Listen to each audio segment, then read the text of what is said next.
Umm ഇമാറ Nusaiba ബിൻത് കഅബ് റളിയല്ലാഹു തആല അൻഹ റസൂലുള്ളാഹിന്റെ മുമ്പിലേക്ക് ഉഹദ് പോർക്കളത്തിൽ വന്നതായ അമ്പുകളെ നെഞ്ചുകാട്ടി സ്വീകരിച്ച മഹദികളിലും മഹാത്മാക്കളിലും പെട്ട ഒരു മഹാവ്യക്തിത്വമാണ് ഉമ്മു ഇമാറ റളിയല്ലാഹു തആല അൻഹ. അവരുടെ വീട്ടിലേക്ക് നബി സല്ലല്ലാഹു അലൈഹി വസല്ലം തങ്ങൾ കടന്നു ചെന്നപ്പോൾ അവരുടെ വീട്ടിൽ നബിയോട് കൂടി സഹാബാക്കൾ കടന്നു.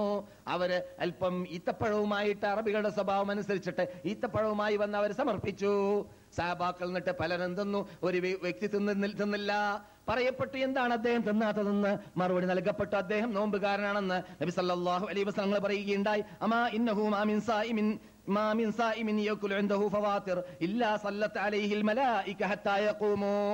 ഏതൊരു വ്യക്തി നോമ്പുകാരനായി ജീവിക്കുകയാണെങ്കിൽ അദ്ദേഹത്തിന്റെ മുമ്പിൽ വെച്ചിട്ട് മറ്റുള്ളവർ തിന്നുന്ന വേളയിൽ ആ നോമ്പുകാരന് വേണ്ടിയിട്ട് മലക്കുകൾ അല്ലാഹുവേ ഇദ്ദേഹത്തിന് മാഫ് ചെയ്യണമേ എന്ന് പ്രാർത്ഥിച്ചുകൊണ്ടേ ഇരിക്കുന്നതാണ്. നോമ്പുകാരനാണ് പ്രാർത്ഥന. ആർക്കാണ് പ്രാർത്ഥന? നോമ്പുകാരന്. കാരണം മറ്റുള്ളവർ തിന്നുന്നു, അവൻ തിന്നാതിരിക്കുന്നു അള്ളാഹ്ക്ക് വേണ്ടി. ആ നോമ്പുകാരന് അള്ളാഹുവിന്റെ മലക്കുകൾ പ്രാർത്ഥിച്ചുകൊണ്ടേയിരിക്കുമെന്ന് ജീവിതത്തിൽ കളവ് പറയാത്ത നബിയുനാ മുഹമ്മദുൻ റസൂലുള്ളാഹി സല്ലല്ലാഹു അലൈഹി വസല്ലം പറയുന്നു. തിർമിദി റിപ്പോർട്ട് ചെയ്യുകയാണ്. ഇബ്നു ഹിബ്ബാനിലും കാണാം. 2138 ഹദീസാണ്. ഹദീസ് സഹീഹാണ്. അതെ, അപ്രകാരം തന്നെ രോഗിയെ സന്ദർശിക്കുന്നവരെ കുറിച്ചും നബി സല്ലല്ലാഹു അലൈഹി വസല്ലം പറയുകയാണ്, മാ മിൻ മുസ്ലിമിൻ ആദ അഖാഹു ഇല്ലാ ബതഅസ അല്ലാഹു 70 അൽഫ മലക് യുസല്ലൂന അലൈഹി വഫി റിവായത്തിൻ ശയ്യഅഹു.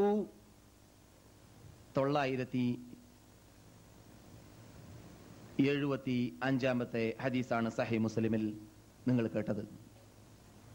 എന്താണ്?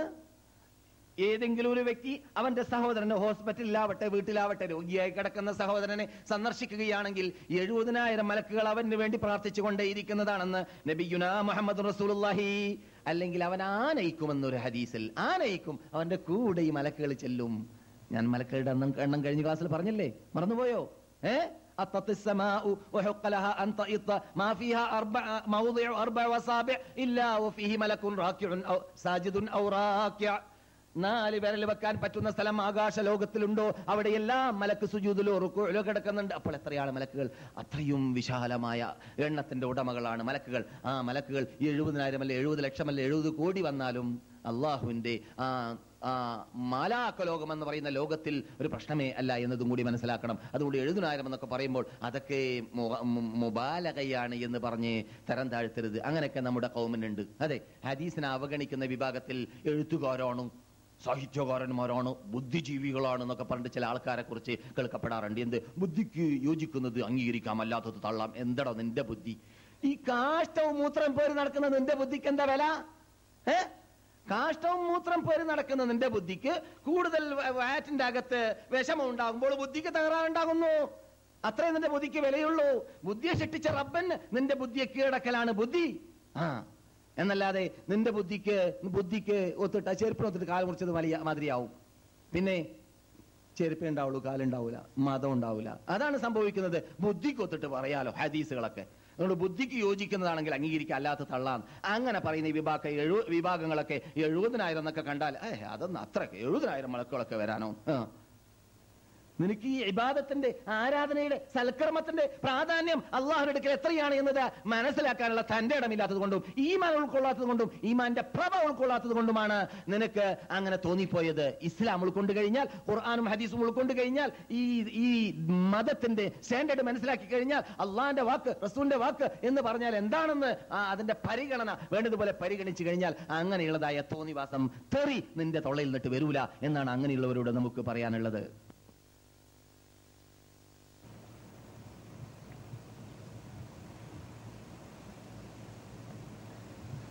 സോറി, ഞാൻ മുസ്ലിം റിപ്പോർട്ട് ചെയ്യുന്ന ഹദീസാണെന്ന് പറഞ്ഞത് ഇമാം അഹ്മദ് റഹ്മത്തുള്ളാഹി അലൈഹി മുസ്നദിൽ റിപ്പോർട്ട് ചെയ്യുകയാണ്. തിരുത്തുക. അതെ, വളരെ സഹീഹായ മറ്റൊരു ഖുദ്സി ഹദീസിൽ കാണാം, യബ്ന ആദം, ആദമിന്റെ മകനെ, മരിൽതു ഫലം തഅദുനി, എനിക്ക് രോഗം ബാധിച്ചപ്പോൾ നീ എന്നെ സന്ദർശിച്ചില്ലല്ലോ എന്നല്ല ചോദിക്കുന്നതാണ്. ഖാല, അടിമ ചോദിക്കുന്നതാണ്, കൈഫ അഊദുക വഅൻത റബ്ബുൽ ആലമീൻ, നീ സർവശക്തനായ റബ്ബല്ലേ, ലോകരെ രക്ഷിക്കുന്ന റബ്ബല്ലേ, നിന്നെ എങ്ങനെയാണ് ഞങ്ങൾ സന്ദർശിക്കുക എന്ന്. അമാ അലിംത, അപ്പോൾ റബ്ബ് മറുപടി നൽകുന്നതാണ്, നീ അറിഞ്ഞിട്ടില്ലേ അന്ന അബ്ദീ ഫുലാനൻ, എന്റെ അടിമകളിൽ നിന്നിട്ട് ഒരു വ്യക്തി, മുഅ്മിനായ ഒരു വ്യക്തിക്ക് രോഗം ബാധിച്ചതായ വേളയിൽ അദ്ദേഹത്തിനെ നീ സന്ദർശിച്ചില്ലല്ലോ. അദ്ദേഹത്തിനെ നീ സന്ദർശിക്കുകയാണെങ്കിൽ നീ എന്നെ അവിടെ എത്തിച്ചിരുന്നേനേ എന്ന് പറഞ്ഞാൽ നീ എന്നെ സന്ദർശിച്ചവനായി മാറിയിരുന്നേനേ. രോഗിയെ സന്ദർശിക്കൽ ആരെ അള്ളാഹനെ സന്ദർശിക്കുന്നതിനോട് തുല്യമാണ്, അള്ളാഹ്ക്ക് ഇഷ്ടമുള്ള കാര്യമാണ് എന്ന് ഖുദ്സിയ ഹദീസിൽ റബ്ബുൽ ഇസ്സത്ത് ജല്ല ജലാലുഹുവിനെ തൊട്ട് ജീവിതത്തിൽ കളവ് പറയാത്ത നബിയുനാ മുഹമ്മദ് റസൂലുള്ളാഹി സ്വല്ലല്ലാഹു അലൈഹി വസല്ലം നിങ്ങൾ റിപ്പോർട്ട് ചെയ്യുന്നു. ഇത് കഴിഞ്ഞ ക്ലാസിന്റെ പരിപൂർണതയാണ് ഇതുവരെ നിങ്ങൾ കേട്ടത്. കഴിഞ്ഞ ക്ലാസ്സിൽ മലക്കുകൾ പ്രാർത്ഥിക്കുന്നവർ എന്ന് പറഞ്ഞതിൽ പറയാൻ ശേഷിക്കുന്ന ഭാഗമാണ് നിങ്ങൾ കേട്ടത്. അടുത്ത ക്ലാസ്സുകളിൽ നിങ്ങൾ ആൾക്കാരെ കൂടുതൽ വർദ്ധിപ്പിക്കുവാൻ വേണ്ടി പരിശ്രമിക്കേണ്ടതുണ്ട് എന്നതുകൂടി ഞാൻ ഉണർത്തുന്നു. ഇന്നലെ രാത്രി ഞാൻ ഇവിടെ ഇല്ലാത്തത് കേട്ട് വരാത്ത കണ്ടൂടെ വന്നിട്ട് ഉണ്ടോ ഇല്ലേ എന്നറിയാൻ വേണ്ടി ഞാൻ ഇവിടെ പറഞ്ഞിരുന്നു.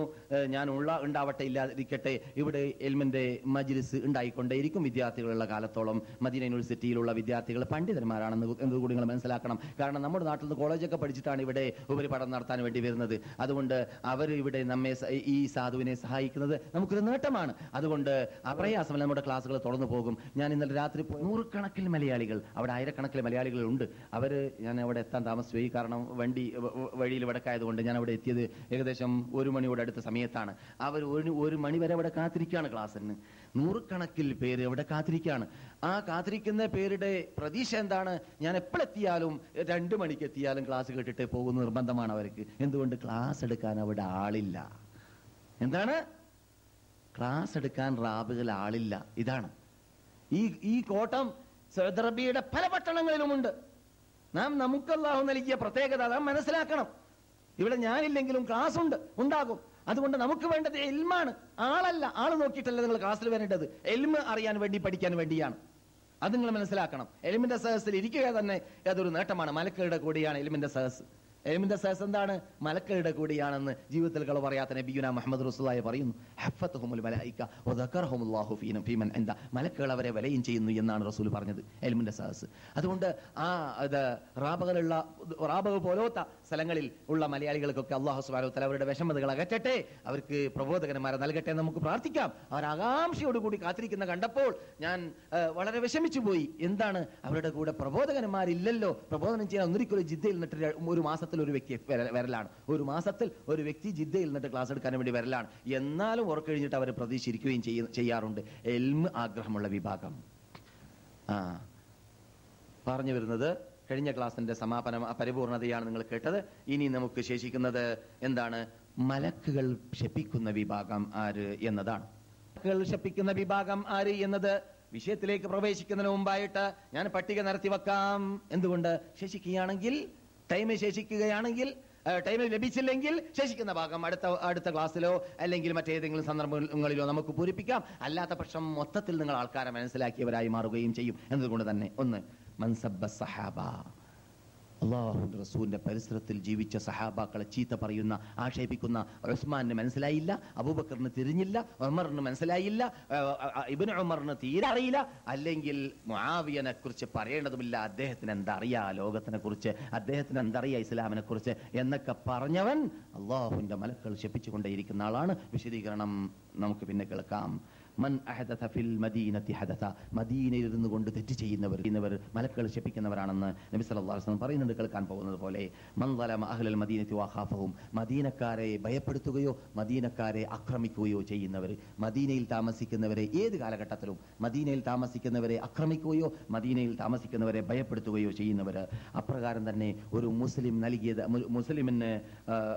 മുസ്ലിമിന് നൽകിയതായ അമാൻ നഖൽ ചെയ്യുന്ന ആള് സുരക്ഷിതത്വം നൽകിയിട്ടുണ്ടെങ്കിൽ അത് എടുത്തു കളയുകയോ അല്ലെങ്കിൽ സ്വത്ത് നൽകിയിട്ടുണ്ടെങ്കിൽ അത് കൊടുക്കാതിരിക്കുകയോ ചെയ്യുന്നവർ. അല്ലെങ്കിൽ നേരത്തെ ഞാൻ പറഞ്ഞതായ സമ്പത്ത് കൊടുക്കുന്നവർക്ക് വേണ്ടി മലക്കുകൾ പ്രാർത്ഥിക്കുമെന്ന് പറഞ്ഞല്ലോ. എന്നതുപോലെ തന്നെ സമ്പത്ത് കൊടുക്കാതെ ലുബ്ധരായി ജീവിക്കുന്നവർ, അർഹപ്പെട്ടവര് കൈനീട്ടുന്ന വേളയിൽ പൊടാ അവിടെ നിന്ന് പറഞ്ഞ് അയക്കുന്ന ആളുണ്ടല്ലോ, അവരെ മലക്കുകൾ ശപിക്കും. അതുപോലെ തന്നെ ഉമ്മയെയോ വാപ്പയോ അല്ലെങ്കിൽ 2 പേരെയോ അവരുടെ ജീവിതത്തിൽ സേവിക്കാൻ കിട്ടിയിട്ട് സേവിക്കാതെ